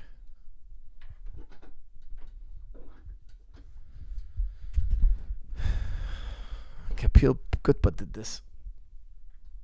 All right, it's back on tighter than ever. All right, all right, guys, let's end this on a fun one. Give me a couple of fun ones to hit. Thoughts on your coach on the McGregor situation? Much love. That's from Muhammad Khan. I talked about this earlier. I don't know, man. Listen, I don't think Conor McGregor is the greatest guy. I think he's capable of anything, but that is a serious allegation. You need the proof, you know. But I heard the girl's not so reputable herself, so for me, it's a toss up. I have no idea. Chris Langan interview, please. That's from Kasim. Man, I would love to do that. Believe you me, I would love to do that. I just gotta find the time to reach out to him and correspond with him, and like, I don't want to leave the guy hanging. I'm always like on the brink of flying somewhere or going somewhere. Like, it's just crazy. My schedule's just so crazy, but I will eventually, hopefully, reach out to him. The secret is Majul dates, right, Coach? That's from ABD. ABD, I love Majul dates. That's true, but you don't want to have too much dates. Very sugary. How to convince parents in 40s to start general fitness. That's from Tanvir. Find something cool. Find like pickleball. Make them play pickleball or something. Something they'd like.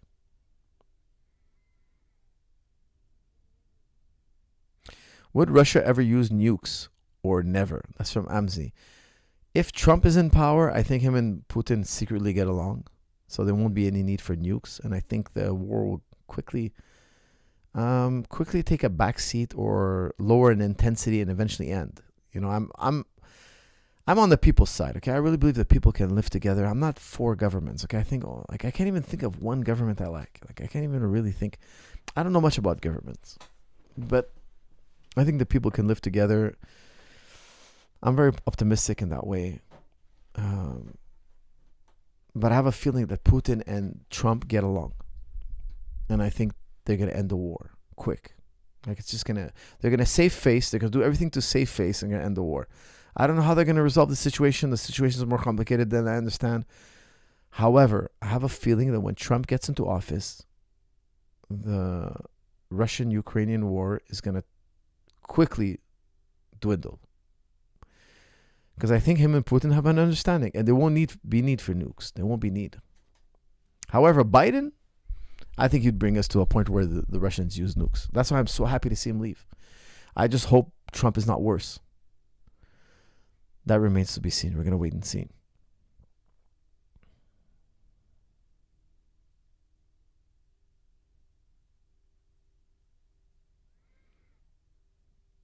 Who wins in an MMA fight? For us in heavyweight or for us in current weight? What do you mean exactly? If I was a heavyweight, would I beat me in a current weight? Of course, if I was a heavyweight, I would crush me as my size right now. Of course, I'd have the weight advantage. Guys, don't forget, weight advantage is a real thing.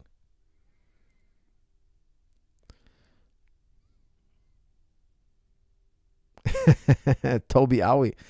Thank you so much, man. That's very sweet of you. Merci beaucoup. Guys immediately stack me when I attack arm bars and get in triangle setups. I've been favoring butterfly guard. Thoughts? That's from Ricardo. Ricardo, if you're getting stacked when you armbar, you're missing some details. That's why. Okay, there are details that deflect the stacker. Okay, to stop the guy from stacking you.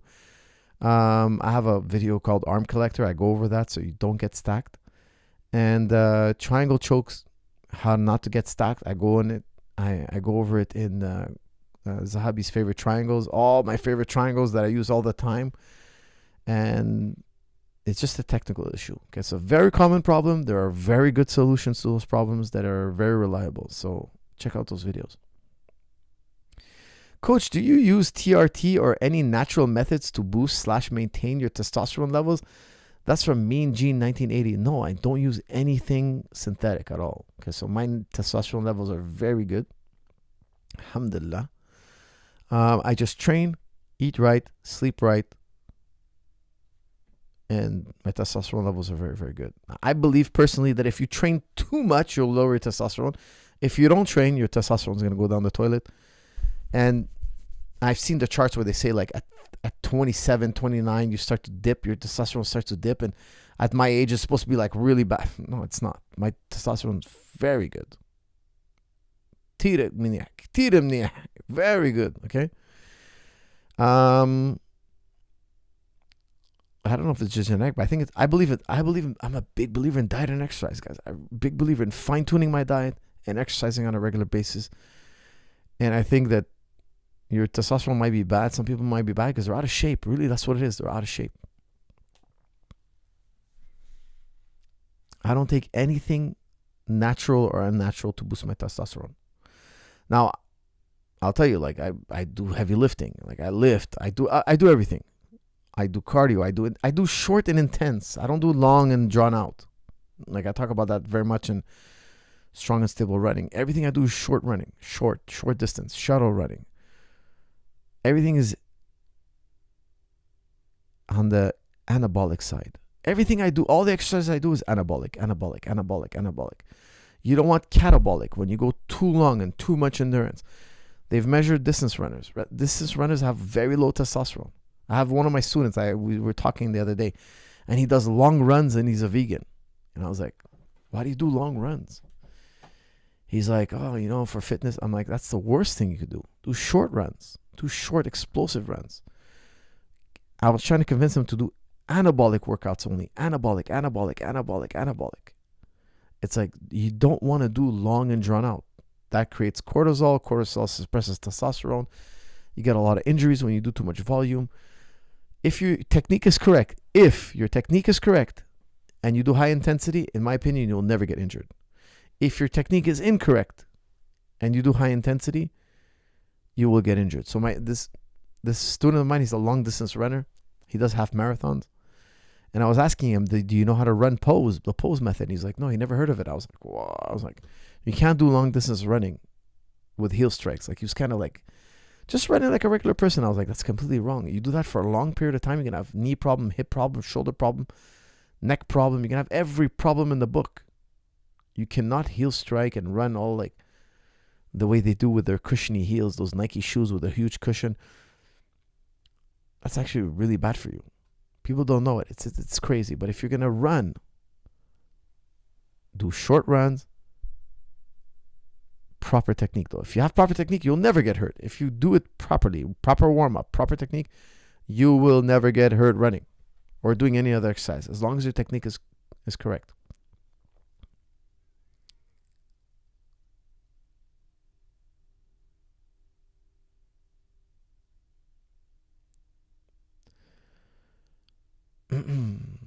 Did you watch a historian vid on Ali Shariati influence on Iranian revolution on black Shia and red Shia ideological differences? That's from Hassan. Hassan, I didn't. I got a little bored of that video, and you know what? I unsubscribed from Historian. I'll tell you why. Let me tell you why. Because I noticed a theme in his videos. He always finds the most touchy point and gives you a radical spin on it. He never gives like the status quo. He always goes to a source that's like controversial. He's always creating, I think, like the most controversial possible point of view, and he's all about assuming look, don't get me wrong, I'll watch his videos in the future again. I was getting a lot of his videos in my feed, and I was like, it's almost like he's trying to provoke or be provocative, I should say. It's almost like he wants to be controversial. Maybe that's his marketing strategy or whatnot. I just found it to be a little bit synthetic. So I just kind of like, I'll watch his videos in the future. Sure, I'm open-minded to other points of views. And I did see a few videos I thought were really good, but I just thought he was like purposely trying to be provocative, and it rubbed me the wrong way. Coach, can you also train anabolic swimming? That's from Chris. Yeah, if you keep your sprints in the pool short and intense, I would think it can be anabolic. Yeah. I personally, I'm not a big swimmer. I love swimming as a hobby, and I'll do laps sometimes. I will condition myself with swimming, but not often. I much prefer air bike or running or weights or like isometrics or something really, really intense. Sled pushing. I like all the tools. Rowing. I think it's all great.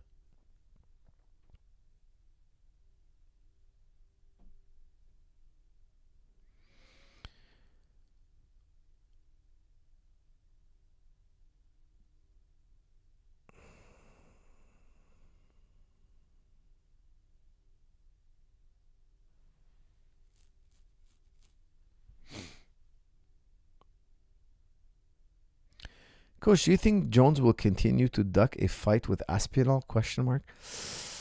That's from Mean Gene. I don't think. I think if they throw the right amount of money at him, he'll do it. That'll be a big money fight. He's gonna want UFC to renegotiate his contract. He's gonna want like something huge, and I think he deserves it. Like, he should get a mega payday. That would be a mega fight. And I mean, if the UFC feels they can build that fight. Because Aspinall is a great fighter, but he's more loved by the hardcore fans. You know, the hardcore fans who follow the heavyweight division. They want to see Aspinall fight John Jones. For us, the guys who are hardcore, we're gonna love that fight. We'll pay anything. We'll pay double the price if that's what it costs. But I think John's gonna ask for a mega payday. Which historian vid made you unsub exactly? That's from Hassan. I can't remember the exact vid. It was just, I felt like every time I turned on his video, he was always trying to be controversial. It was always like a touchy subject, and he was going to massage it and push it in a way that's going to be like, I don't know. He's just like, he was too provocative for me. Hello, Coach. If you like a girl and ask her out and she says no, is the best thing to do just politely wish her the best and move on? How a Chen. Listen, I think you should never hang your how should I say this? Guys, never go all in on one girl. Never go all in. Like, you like this girl, she's pretty, okay, but there's another one that's pretty too. Like, I find like there's this like crazy mentality where like guys will fixate on this girl. They have to have this one girl. And if that girl doesn't want them back, it's the end of the world. Like, that's so dramatic. It's so dramatic. I find it's like a cultural thing here in the West. Like, if that girl doesn't want you, you're not compatible, she doesn't like you, okay, maybe there's 1,000 other options for you. There are more options. You know, I feel like you give women too much power when you think that they're the one. Because it's like this whole, she's the perfect one. She's a soulmate. She fits every criteria. It's like, yeah, there's other girls who also go fill that criteria and they like you back. You know, you got to have that kind of attitude. You just haven't found her yet, but she's out there somewhere. But if you tell yourself in your mind that that's the girl, and if I miss this boat, that's it, I'm on this island forever, then you're telling yourself a lie, one, and two, you're making the girl more powerful than ever. You're making that girl more powerful than ever, and women hate guys that are powerless. So why would you tell yourself that story? Instead, inside your mind, you'd be like, hey, if this girl doesn't like me, I'll find the next one that does. And the other one will be just as pretty, just as good, just as compatible, or better for me, even. I think that's what you should have between your ears. Because if you have this whole, oh, she's the one, I can't live without her, I'm going to jump off a bridge if I don't get her. Women smell that, man. Women feel that. Women know that. They know that you're so desperate. And they're like, hey, why is this guy so desperate? Because he can't get better than me. Why? Because I'm out of his league. Well, I don't like him. That's how they connect the dots in their heads quite a bit. So, look, if the girl doesn't like you back, it should mean not so much. It shouldn't mean so much. Okay, move on.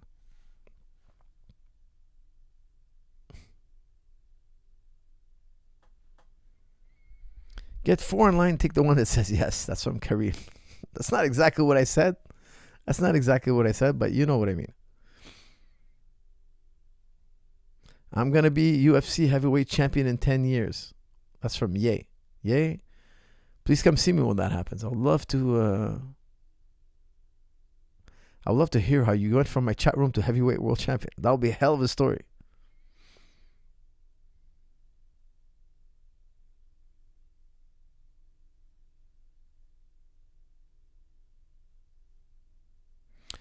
Thoughts on the bystander effect. I was at a club supporting my friend performing, and while I waited in line, I saw a guy getting attacked in the line, and no one helped him except me.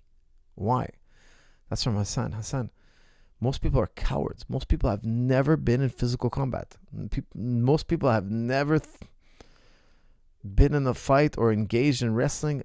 A lot more people now, of course, because of the popularity of jiu-jitsu and MMA is taken up. It's one of the fastest growing sports in the world. But people have never had physical altercation. Never. So for them, it's alien to them. When it's happening, it's like, what's going on here? What do we do? This is like beyond our wheelhouse. Whereas if you go in places like in America where they wrestle and a fight breaks out, those wrestlers, if they're around, they're going to grab you, pin you to the ground. Like, they're going to control the situation. Like if you go to a wrestling state and there's a bunch of wrestlers, if this place where you went to the concert or wherever you went, if it was full of wrestlers or jiu-jitsu guys, yes, a lot of them would have intervened. It's just that people have no experience in combats at all. It's crazy.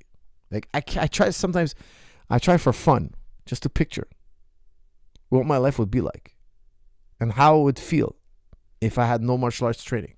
Like imagine I walk into a public space. I try to tell myself, imagine, and I have no martial arts training whatsoever. I would tell you my whole demeanor would change. My whole outlook would change. My way I talk would change. The way I feel definitely would change. Like I would oh man, like I'd be so different. Try that. I know a lot of you guys listening to my podcast do a lot of training. But try to think of yourself, like imagine you walk into, I don't know, a restaurant or a mall or whatever, and you have no martial arts training. Now, okay, you're in a public area, it's safe. But let's say you're in a sketchy area or it's late at night and you're walking through a parking lot and you're like, oh man, I have no martial arts training whatsoever. Man, I would be anxious all the time. That's why I start to understand how people sometimes they write me, they message me, they tell me about their anxiety. They have so much anxiety. And I'm like, wow, that's why they have so much anxiety. Because they think the world is more dangerous than they can handle. It's a tough way to live. It's very tough. I think about it sometimes like, wow, that's really tough. But you know what's not as tough? Just go train. Pick up a routine. That's way easier than living the way you do. Like, that's crazy. I couldn't live like that. That's crazy. I would get right to it, man. I would get right to training. But that's what happened to me. I mean, I saw Royce Gracie hoisted up on somebody's shoulder after winning a tournament. I was like, wow, martial arts is real? Sign me up. I'm going to work my ass off because I don't want to get beat up anymore. I don't want to have these feelings. When I was younger, I was bullied quite a bit. So I was like, when I saw Royce Gracie, they were hoisting him up as the champion. I couldn't believe martial arts is real. Like, this guy's living proof that you can learn martial arts. I was hooked. I had to learn this thing they call jiu-jitsu, MMA, whatever it was. Okay, guys, I'm going to do one last one. It's been an hour 36. Let's do one last one and call this one a day. But it's got to be a friendly a funny or friendly comment or question, okay? Let's finish off with something fun.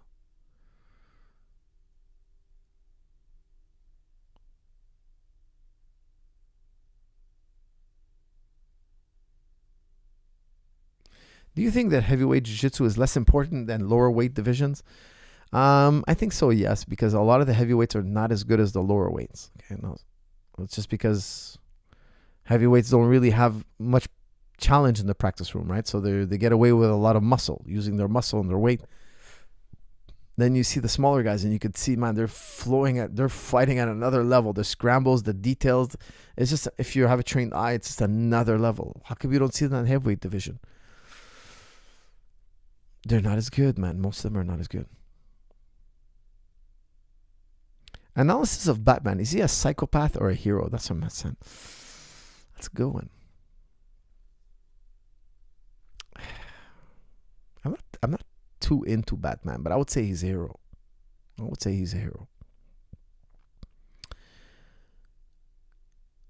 Jones claiming Alex's title. That's from James Lee. Jones would destroy Pereira, man. And I'm a huge fan of Pereira, but Pereira doesn't have the years of grappling and wrestling. He'd have no chance with John. No chance. I'm telling you, no chance. But I highly doubt the UFC lets John Jones take out Pereira. Pereira is their golden goose right now, so I highly doubt it. How would you rebuild your life at 30 after PTSD? What steps would you take to thrive financially, grow mentally, and get health back on track?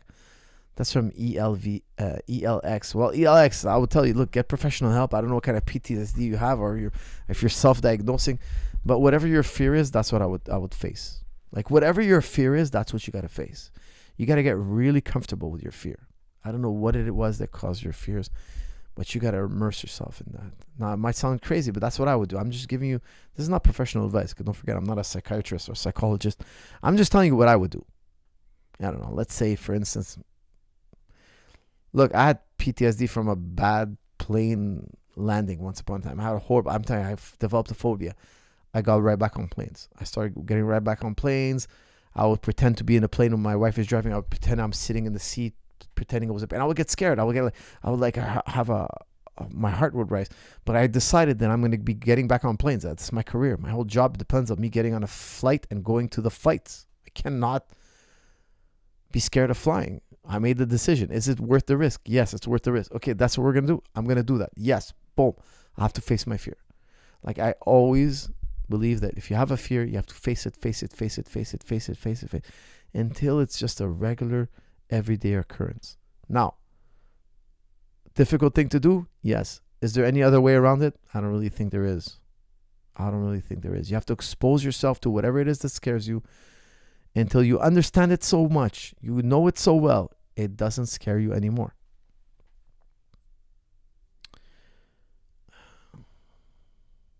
How do you deal with fame, especially if an excited teenage girl runs up to you when you're enjoying a nice meal in a restaurant with your family? That's from Shiz. Were you there when that happened? My goodness. Does that happen to you too?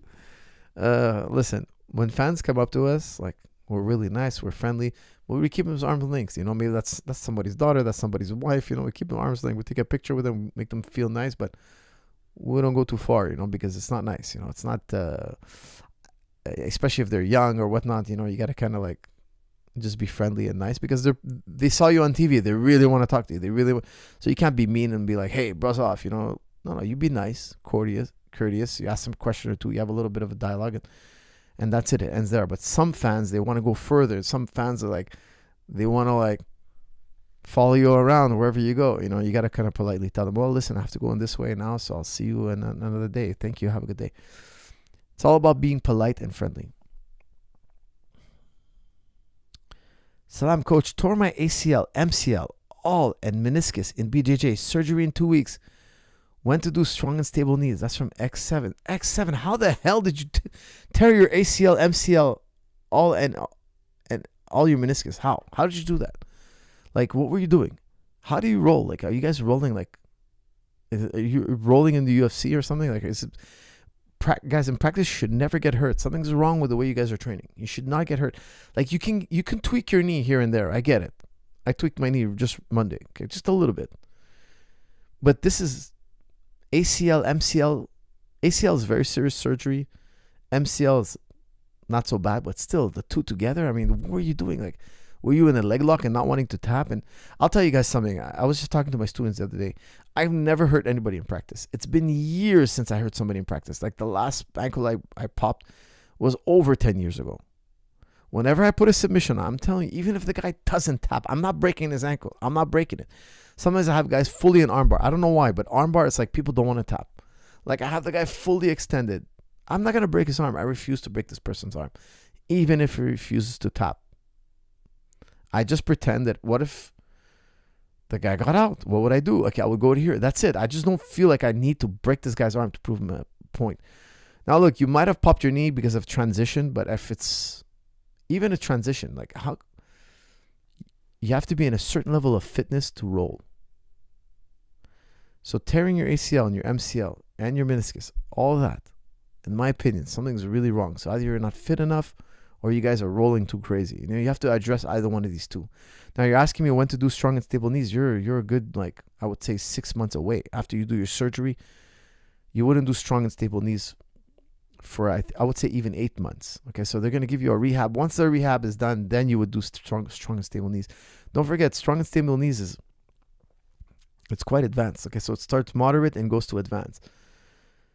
But eventually, you need to get strong and stable knees, guys. You need to be able to stand up on the ball, squat in a position, squat down on the ball, stay there for 10 minutes. If you can stay there for 10 minutes, your legs are rock solid, man.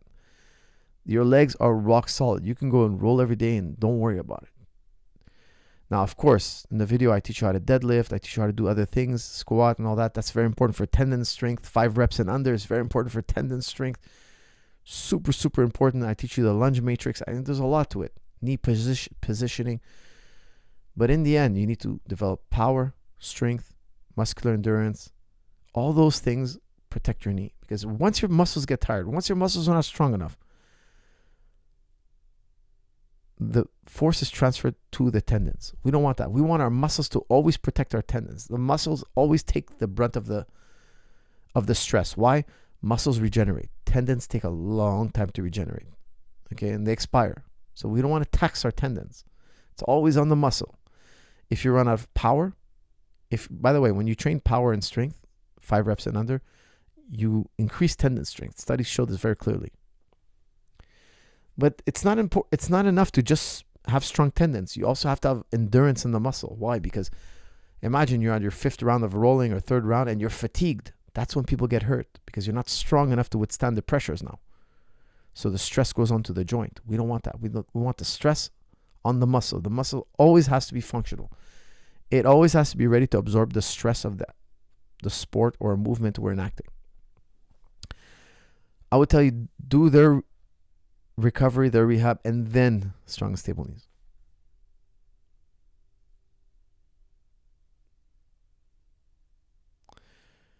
Can I start standing on the ball with gym rings? No, I don't recommend that. No, do it the progression that I taught you because you can fall and hurt yourself. Okay, don't do it with gym rings. That's crazy.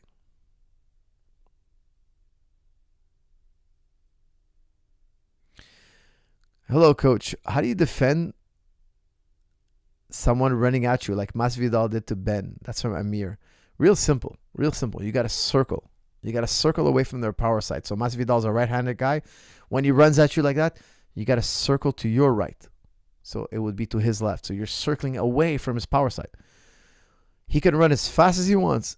If you turn in a circle, it doesn't matter how fast you are. You could be really slow. You'll still get out of his way. Okay, now if you back up, now you got to be faster than he is coming forward, which is crazy because you're gonna run out of space anyway. You're gonna run up against the cage, or you're gonna trip over something and fall on the ground. Circle. It's really simple. Actually there's a specific footwork, but you got to circle. If you circle, there's nothing you can do. He's gonna have to stop and redirect. He's gonna have to stop. If he blows through, well, he's gonna give you an angle where you can strike him. Okay, so it's a win-win for you. Either he overcommits and you hit him, or he stops and faces you. You stopped his momentum. He cannot hit you with a flying whatever it is. Okay, guys, that was fun as usual. I appreciate you all. Please use holiday 55 off at jujiclub.com and get 55% off anything at Juji Club. Thank you.